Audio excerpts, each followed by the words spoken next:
안녕하세요. 메이터코 신인섭입니다. 오늘의 주제는 트럼프의 입 캐롤라인 랩이 실업수당 청구 건수 발표, 메이시스 크로거 실적 발표, 갈려버린 북쪽 이웃, 남쪽 이웃에 대한 관세 부과입니다.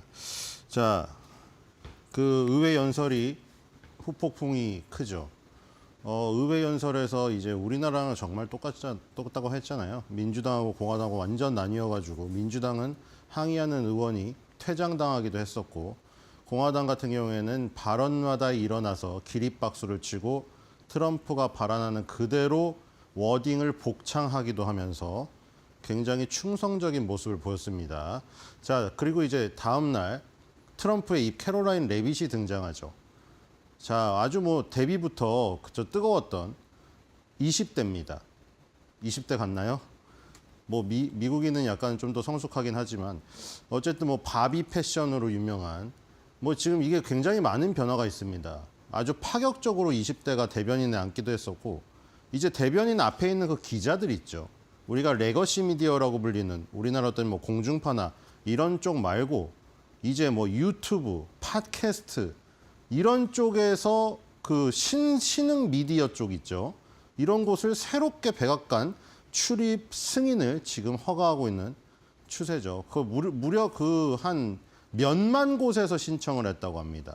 그래서 여기서 지금 이번에 새로운 그 보수 우파를 주도하는 팟캐스트의 한 5위, 4위권 하는 미디어 단체의 이 그 기자가 여기서 처음 초청을 받아서 가장 좋은 앞자리에 앉힌 다음에 첫 질문까지 받는 파격적인 모습을 보였습니다.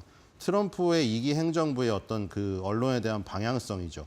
뭐 유명하지만 폭스 같은 경우에는 친트럼프지만 나머지 같은 경우에는 굉장히 싸우는 언론이 많고, 트럼프가 나올 때마다 비아냥대잖아요. 당신네 시청률 얼마나 나오냐고, 곧 패가 날 거 아니냐고, 곧 방종할 거 아니냐고 막 이러죠. 그러면서 이제 그 자신을 굉장히 지지해주는 이런 팟캐스트, 막내 아들 베런이 굉장히 추천해서 결국에는 해리스랑 젊은 층에서 표가 갈린 게 결정적인 이유가 거기였잖아요. 트럼프는 3시간 동안, 머스크도 그렇고 3시간 동안 오줌도 안 싸고 라이브를 팟캐스트로 진행하는 반면에 해리스는 그걸 거부하고 떠나버렸습니다. 그래서 젊은 층의 압도적인 지지가 트럼프로 가버렸죠.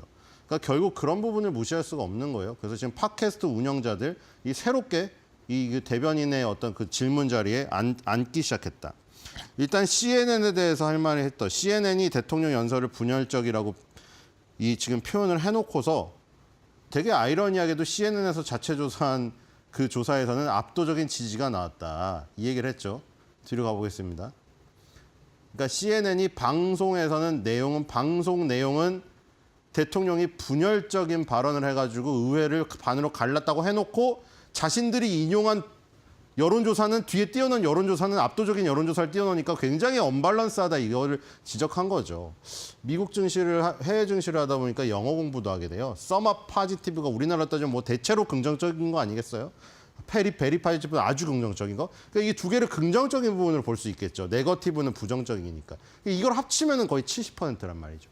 그러니까 7대3으로 긍정 부정이 나온 CNN 자체 여론조사를 띄워놓고 CNN의 방송 내용은 대통령이 분열적이라고 했다. 이거를 지금 캐롤라인 레빗이 지적을 했죠. 그 다음에 뒤로 가보겠습니다. 트럼프가 직접 전달을 뒤에서 해줬다고 했죠. 이거는 지금 더 높게 나왔어요. CBS랑 유고부의 여론조사 결과를, 이거는 뒤에 이런 그 TV 창으로도 띄웠지만 뒤에서 받았다고 하면서 큐카드식으로 이렇게 받아가지고 그것까지 들고 이렇게 흔들어댔어요. 거기서는 76대 23이 나왔습니다. 그러니까 조용히 하라 이거죠. 캐롤라인 레빗이. 이렇게 지지도가, 연설에 대한 지지도가 압도적으로 갈렸는데 너네가 뭐라고 이 여론을 거스르려고 하냐. 이런 식으로 선전포고로 한 다음에 기자들 질문으로 들어갔습니다. 자, 뒤로 가보겠습니다. 자, 그래서 이제 여기 있죠. 맨 앞자리 바로 여기 대변인 자기 캐롤라인 랩이 옆에 앉힌 이 사람이 바로 지금 우파 보수의 지금 그 팟캐스트를 지금 운영하면서 4, 5위권의 어떤 지지도를 얹은 이 사람을 제일 앞에다가 앉혀놓는 상징적인 모습이죠. 이제 백악관 출입 기자가 뭐 공중파, 이른바 뭐 폭스, CNN, 뭐 이런 AP 이런 데 말고 이제 팟캐스트, 유튜버 이런 데서 참여를 한다는 것이죠. 자, 그래서 가장 질문을 먼저 했었고요. 여기서 가장 중요한 질문은 역시 인플레이션이었습니다. 도대체 이 인플레이션은 얼마나 오랫동안 지속이 될 거면은 미국인들은 얼마나 오랫동안 이 높은 가격을 지불해야 되느냐. 지금 여러 가지 경제 지표도 다 인플레이션이 지금 올라가는 것으로 나오기 때문이죠. 그렇기 때문에 이 부담을 어떻게 해야 되는 것이죠. 어떻게 해야 되냐 이것이죠. 관세도 마찬가지죠. 관세가 이제 결국에는 멕시코, 캐나다가 이웃에 근접해 있고 가장 수입액이 많기 때문에 거기를 펜타닐을 핑계로 때리고 있는 건데 문제는 그걸 때리면 거기에 공장이 있는 미국 브랜드들까지 위협을 받으니 그래서 결국에는 GM, 포드, 크라이슬러 미국 자동차 회사들 대표가 트럼프한테 전화를 했다는 거 아닙니까? 그러니까 트럼프가 야 우리 자동차 회사가 거기 공장이 그렇게 많으면 우리 자동차 회사가 타격을 입겠네? 해서 일단 이 그 자동차 부분에서는 관세를 유예했죠, 한 달간. 어제 시점까지는 그렇게 됐습니다. 자동차까지. 그 이후의 모습은 또 오늘 급격하게 또 나왔지만 그래서 기자들도 이런 질문을 한 겁니다. 뒤로 가보겠습니다. 자, 그래서 뭐 일단 무조건 바이든 까기를 먼저 하고, 그렇죠? 모든 어떤 질문에서 먼저 전 행정부의 잘못을 지적하고 시작을 해요. 그래서 바이든 대통령이 거짓말을 했다. 그때 인플레이션이 정말 심했는데 인플레이션은 잠깐이고 고통은 잠깐이라고 거짓말했다. 자, 우리 트럼프 대통령은 얼마나 솔직하냐. 지금 대놓고 인플레이션 뭐 숨기지 않는다 이거예요. 관세에 따라서 소비자들이 인플레이션 전가에 대한 부담을 가지는 거 우리도 안다. 그거예요. 근데 우린 거짓말 안 한다 이거예요. 거짓말 안 한다. 일단 뒤로 가보겠습니다. 그렇죠. 뭐 국경이 안전하고 통제되고 있다 거짓말했다. 야 반대로 우린 거짓말 안 한다 이거예요. 뒤로 가보겠습니다. 우린 거짓말을 안 한다. 그래서 또 이제 기자가 지적을 했습니다. 자, 그렇게 뭐 솔직하고 그런 건 좋아. 그런데 주식시장이 이렇게 흔들리는 거 어떡하냐 이거예요. 주식시장이 지금 정말 하루에도 정말 변동성이 어마어마하게 심하고 어저께는 결국 회복을 못했어요. 오늘은. 그렇죠? 어저께는 관세부가 자동차 쪽에 연기한다고 해주니까 급등했는데 오늘은 멕시코, 캐나다 관세 아예 다 유예했는데 시장에서 먹히지 않았어요. 마치 지금 양치기 소년 거짓말처럼 오늘은 먹히지가 않아 버렸습니다. 이게 뭐라고 했을까요? 캐롤라인 레빗이. 뒤로 가보겠습니다. 자, 이 관세에 대한 얘기를 또 했고 그래 맞다. 트럼프는 지금 관세, 테리프스가 가장 아름다운 단어라고 말하고 있다. 안 숨긴다. 뒤로 가겠습니다. 그럼 주식시장에 그러면 월스트리트, 그죠? 월스트리트 관계자들이 걱정한다는 거 아니냐? 지금 당신의 질문은? 그럼 우리 일기를 봐라 이겁니다. 뒤로 가겠습니다. 일기, 우리 경험해보지 않았나? 1기 행정부 때 트럼프가 취임했을 때 어떻게 월스트리트가 돌아갔는지 주식시장이 돌아갔는지 보라 이거예요. 그때 주식시장이 강세 아니었어요? 이렇게 반문을 했습니다. 그때 주식시장이 강세였고 우리가 월스트리트 잘 먹고 잘 사게 해줬잖아요. 이러면서 자 지금 뭐 관세 우리가 거짓말 안 해요. 관세 부과해서 인플레이션 올라온다. 거짓말 안 한다. 우리는. 근데 1기 때 월스트리트 주식시장 결국 강세로 이끌지 않았느냐. 결국 기다려달라 이거예요. 지금. 우리가 주식시장이나 월스트리트에 척을 질 리가 없고 1기 행정부 때 그렇게 좋게 했고 주식시장에 관심이 이렇게 많은 대통령인데 주식시장을 지금 죽이려고 무슨 아름다운 단어라고 관세 부과를 하겠느냐 이거예요. 결국. 뒤로 가겠습니다. 주식시장 호황을 누렸다 이거죠. 뒤로 가겠습니다. 자 그리고 이거 주초에 타겟하고 지금 베스트바이 실적 발표 나왔었잖아요. 이번 주에 소매 실적 발표도 많잖아요. 소매점. 그때 타겟 CEO가 결국 그 말했거든요. 타겟이 월마트나 뭐 이런 거잖아요. 대형마트. 딸기, 바나나, 아보카도까지 다 지금 인플레이션이라 우리가 타겟에서 파는 식료품에 이거를 전가시키면 소비자에 대한 부담이 늘어나서 고민하고 있다. 이 발언을 했단 말이에요. 그래서 이 기자가 그래서 물어봤죠. 타겟 CEO가 이렇게 전면적으로 에그플레이션 이외에도 다 오른다는데 이거 어떻게 도대체 감당해야 되냐. 계속 인플레이션 얘기만 주구장창 나왔어요. 여기 앞에 이 순서대로 했거든요. 1번부터 쫙 했는데 거의 다 인플레이션에 대한 얘기입니다. 이 중간에 한 명이 앨런 머스크 복장 지적을 한 건 있어요. 완전히 깡그리 무시했죠. 근데 앨런 머스크는 그 얘기 했어요. 젤린스키는 왜 양복 안 입고 나왔는데 뭐라고 했는데 앨런 머스크는 맨날 티셔츠 입고 나와서 전기톱 들고 설치냐 이 얘기를 했거든요. 그랬더니 뭐 그런 복장에 대한 얘기는 되게 웃으면서 그냥 넘겨버렸어요. 그냥. 다음 질문이 하고 넘겨버렸어요. 그 다음에 다른 사람들은 대부분 인플레이션 질문이었거든요. 뒤로 가보겠습니다. 자, 요건 그 장면이고요. 뒤로 가보겠습니다. 자, 그래서 결국 그거예요. 일주일인가 며칠인가 몇 달인가 사실 이걸 어떻게 알겠어요. 그러니까 너무 고통스러우니까 얼마나 견뎌야 되나 빨리 답을 달라 이거죠. 답을 달라. 그리고 주식시장은 너무 출렁인다 이겁니다. 그리고 이런 식으로 인플레이션과 주식시장에 대한 얘기가 굉장히 많았습니다. 뒤로 가보겠습니다. 그래서 한 40분 진행됐어요. 자, 그다음에 초기 실업수당 청구 건수 발표가 됐습니다. 일단 초기 실업수당 청구 건수는 안정적으로 나왔어요. 23만 1,000건이 예상되는데 22만 1,000건으로 예상치 하회. 이건 예상치 하회가 좋은 거여서 초록색이죠. 그렇죠? 예상치 하회가 나쁜 거는 빨간색으로 나오는 거죠.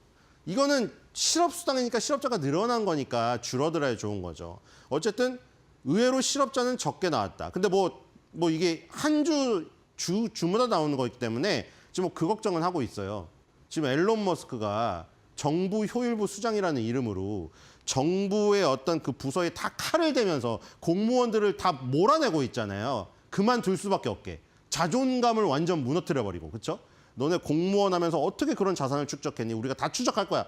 하면서 막 쫓아내고 있다. 막 자발적 퇴사든 그걸 강제로 쫓겨나는 거든 어쨌든 굉장히 많은 실업자가 양산될 가능성이 있다. 뭐 이 얘기가 나오고 있긴 합니다. 뭐 쭉 지켜봐야 되겠죠. 뒤로 가겠습니다. 이번 주는 일단 예상치 하회 나왔다. 일단 꺾였죠. 꺾여서 다시 박스권으로 들어갔습니다. 22만 대. 뒤로 가보겠습니다. 자, 그리고 실적 발표. 사실 지금 이 장후에 중요한 것들이 많이 나오는데 사실 지금 굉장히 지금 장이 폭락을 해버렸기 때문에 그것도 엔비디아, 브로드컴, 팔란티어 이런 것들 있죠. 지금 이 데이터 센터, 뭐 빅데이터, 인공지능 시대를 주도했던 이 테크주들이 다 급락을 해버렸습니다. 테슬라를 비롯해서. 그래서 지금 이게 실적을 미리 예상하고 들어간 건지 모르겠는데 지금 어쨌든 브로드컴과 휴레패커드 엔터프라이즈가 실적 발표가 지금 바로 나오고 코스트코가 발표가 나옵니다. 근데 장전에 코스트코의 실적을 미리 어떻게 볼 수 있는 어떤 나침반 같은 크로고랑 메이시스가 나오죠.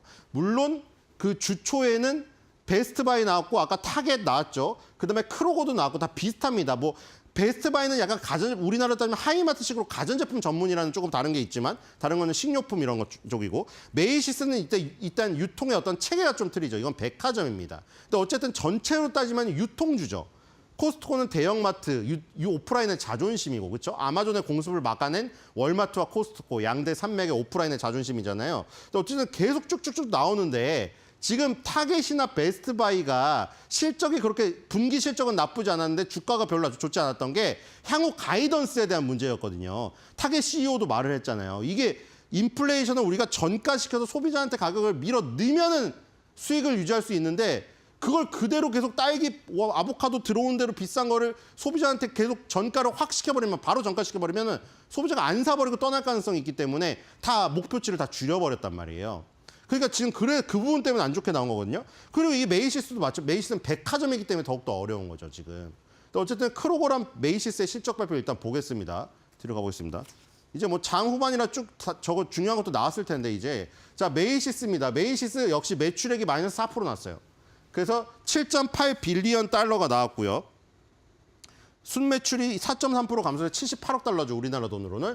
그런데 그 줄어든 게 그나마 다행인 거는 작년 2023년 4분기 때는 순손실이었습니다. 128 밀리언 손실이었는데 수익으로 돌아서긴 했어요.